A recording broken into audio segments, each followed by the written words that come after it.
Başta Diyarbakır olmak üzere Türkiye'nin her yeri 6-8 Ekim olaylarıyla bir kaos ortamına sürüklenmişti.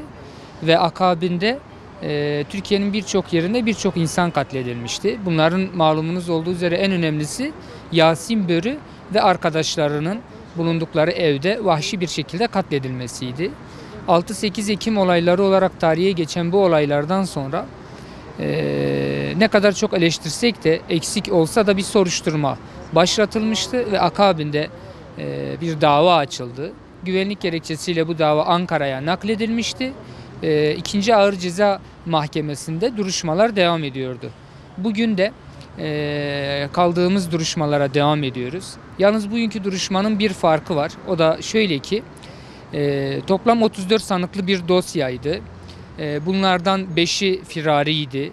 17'si tutukluydu.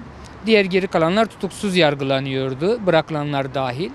Bir de çocuk mahkemesinde yargılanan 6 çocuk vardı. Bunlar Yargıtay'ın vermiş olduğu uyuşmazlık kararı ile 2. Ağır Ceza Mahkemesi ile birleştirildi. Onların duruşması da bugün burada yapılacak. Bu dosyaya yeni bir çocuk daha eklendi. Toplam 7 sanığıyla beraber 34 artı 7, 41 sanığa yükseldi.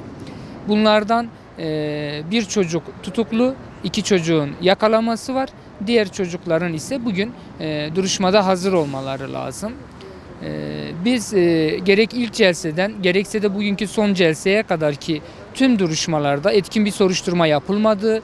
Etkin bir soruşturma yapılacak olursa bu yargılanan kişilerin dışında birçok insanın daha dosyaya dahil edilebileceği, özellikle azmettirme konumunda bulunan HDP ve DDP partilerinin üst düzey yöneticilerinin açıklamaları neticesinde bu olaylar gerçekleştiği için onların da bu dosyaya dahil edilmelerini soruşturma aşamasından beri talep etmiştik. Maalesef taleplerimiz bugüne kadar reddedilmişti. Biz yine bu taleplerimizi yenileyeceğiz. Nitekim gerek Cumhurbaşkanı gerekse de Başbakan'ın hem Diyarbakır'da hem de son zamanlarda yaptığı açıklamalarla onların dışındaki diğer bakanlar da dahil 6-8 Ekim olayları Selahattin Demirtaş'ın çağrıları üzerine insanların sokağa dökülmesi ve bunun akabinde insanların katledilmesiyle ve gerek vatandaşların gerekse de kamusal alanın çok ciddi zararlara uğramasıyla sonuçlanmıştır. Bu nedenle bu azmettiricilerin de dosyaya dahil edilmesi lazım.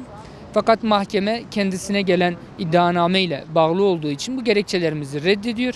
Ama biz ısrarcıyız. Hak ve adaletin yerini bulması için mağdur tarafı olarak her aşamada üzerimize düşeni inşallah yerine getireceğiz.